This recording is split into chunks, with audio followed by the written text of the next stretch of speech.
So hello guys, before proceeding the topic of a data structure, array in a data structure, we are going to know some concept that how we can understand the concept of a data structure. So first of all, I am taking an example of a shelf that we are having a book and we are going to put a single book in a single shelf. So what is going on? So we are taking a math book and put it in a single shelf. Okay, and another book we are going to take and put it in another shelf. Means we are starting from the first shelf and we are just proceeding further. Just understands means we have the this shelf and we are using this shelf for what? For putting a single book in a single box. After that we have to proceed further to put another book in another box. So this is the first concept of a linear shelf. Means we are just using a single book in a single shelf, and after that we proceed further to put the book in a single shelf. Now let's understand the another example that what is linked shelf. Means we have these linear shelf means a kind of a complete box, but here it is not a kind of a complete box. We consider it as a chained shelf. Means just like a train. Means a single box contain a single book and another. This box is not attached in a math box. This physics box is linked with a math box. Means link, there is a arrow which are just you know that you can understand it's a kind of a chain. Means these math box is chained with physics box. And again we know that first of all we have to put in a maths box, and after that we have to we can means you can understand that we have to break it out and we can link this physics box with this chemistry box, and we can put it out and we can link this chemistry box with the math box. So this show that how we can arrange the box with another box with the help of chain concept. Now here I am going to talk about stack shelf. So in this what we are going to do, we are just putting a box, we can say that it is a container.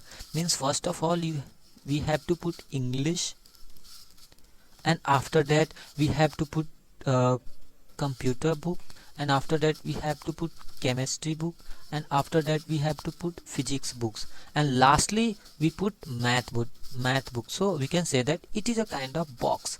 So means box means what? We are just using a simple box and we just put it down put another book upon one another. Okay, now just now we are talking about math. Tree shelf is what? There is a concept. Means just we have a lot of book, and how we can put it in this shelf. So means we have a tree shelf. Means just listen that we are having these empty container. It is a type of container. These are container having a just these design to put the book in that. Means first of all we have to put the math in a single box, and after that these single box having what? Having two box. So we have to put the physics box and chemistry box in that concept, and again we have to put these English box and again another book in that books. Means this container show which design. This container show that each box having a two box and another each box having a two box. So we are just I'm not showing that this is a means a kind of a not standard logic. I'm just giving that how we can understand the data structure. So guys, now let's going to discuss about the topic of a data structure. So hello guys, here we are going to discuss some topics. So first topic is data structure, and second is data type, and third is array data structure, array declaration, and C, reach the address location of index in 1D array. So what is data structure? As we know that as we already discussed about data structure, that it is a structure designed to store data in an organized and efficient manner. Here we are talking about data structure in C. The C programming language had many data structure like an array, stack, queue, linked list, etc. So we can easily visualize the basic structure of a data structure. So here are the primary data types in C language. Data types and their size: character, which of 1 byte, integer of 4 byte, float of 4 byte, double of 8 byte. So now let's talk about that. When we are trying to store a value, then we are using a variable. First of all, we write like this: integer a, and those value which we want to store, that is 10. So what is integer? Integer is a data type, a is variable, and 10 is a value which we want to store. So what is happening when we write these in our language, in C language? So the value is stored in a memory address. Value is stored in a memory, and memory has a some address. And what integer, as we already know that integer is a 4 byte. So this value 10 is stored, it takes 4 byte in memory. So let's see what let's see that how 4 byte were taken by the memory. So here are the memory, here are sequence of memory that our data is stored in a computer in the sequence of memory. So just listen that this is the sequence of memory. So let's suppose first column is of 1 byte and second column is of 1 byte, means each column show 1 byte. And just suppose we take a address. Let us assume that first byte has an address of 100, then second byte has an address of 101, third byte has a 102, and fourth byte has 103. So now so on, the address of a memory were like this. So like this. If we want to store another value of an integer type, then we have to take another variable. Example, integer v equal to 12. So what happened? Just see here that if you want to store value 10 in our memory, we are using a single variable a. Suppose if you want to store another value, then what we are going to do, we are not adding, store the value 12 in integer type of a. So we have to use another different variable. So to overcome this type, suppose if you want to store if you want to store hundreds and thousands of same data type number, then we are using this concept, array. Here when we want to store not a large amount of value in memory, then what we have to do, we are just using a single variable, and with a single variable we add a lots of value in our memory. So like that's why we are using array. Array is what? Array is a sequential collection of element of a same data type. Means if you want to store same data type and with a single variable, then we are using array. Array is a data structure, means it is a structure. Array is a structure in which we are stored a large amount of value in a single variable.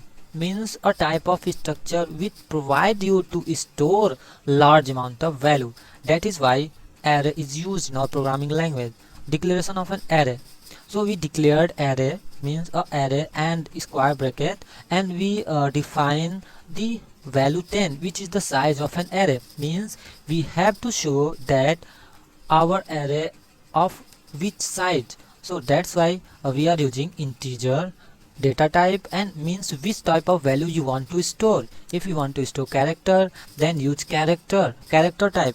If you want to store float, then use float type. So and also we can declare like this, declared in line with this concept that first of all you have to write which type of value you want to store in an array, and this is a name of an array, and this is the size of an array, and after that we are just directly provide the value of an array. So what is happening?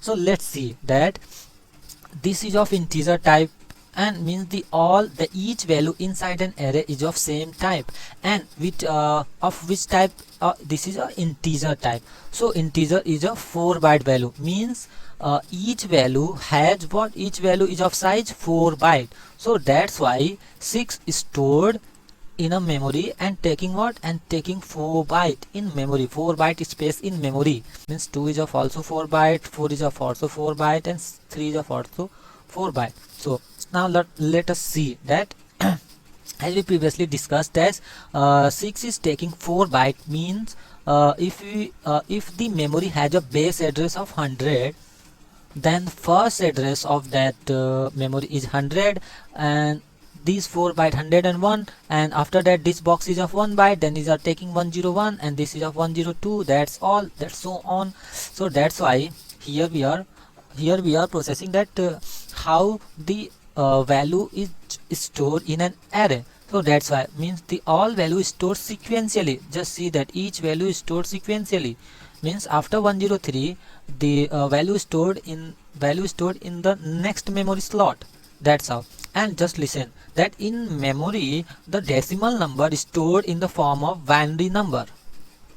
Okay, now, so hello guys, now we are going to calculate the address of a value in an array. So here what is given, here array is given, and we know that the base address of an array. So first of all we should know about the base address of an array and the size of an array, and the size of data type of an array. So what is going on? So especially let's see that the 6 is stored in the first slot of memory, and after that 2 is stored in the second slot of memory, and so on. So here the first index of an array is 0 and the last index of an array is 4. So 6 is stored and 6 required 4 byte. That's why 100 plus 4, that is 4, 104. Now 104 is the next slot address of memory. That's it. So to reach the address location of an index, we know the formula, that a of I equal to base address plus the location of a of I equal to base address plus I. I is the index at which we are going to calculate the address, minus lower bound. Lower bound is considered to be the starting index of an array, and multiply with the size of a data type. So what is going on actually, why we are minus the from I minus lower bound? Because when there is a starting index, so we have to count out that up to which slot our index is at present. So basically we know that the size of a single slot, that's why we are counting that after how much slot our value our index is at. So the first slot is of 4 byte, because 6 required 4 byte. After that 2 second slot is also of 4 byte, means this 2 requires, because 2 is of integer type and integer is of 4 byte, and that's how our memory address is increasing, means single slot is of 4 byte again plus 4, 2 is of also 4 byte. So at 3, if you want to find the address of an 3 index, so first of all we are approaching the, means we are just counting the address of a slot up to the 2th index. So how much address of slot were there at the 2? So means 100 plus 404 plus 104 plus 408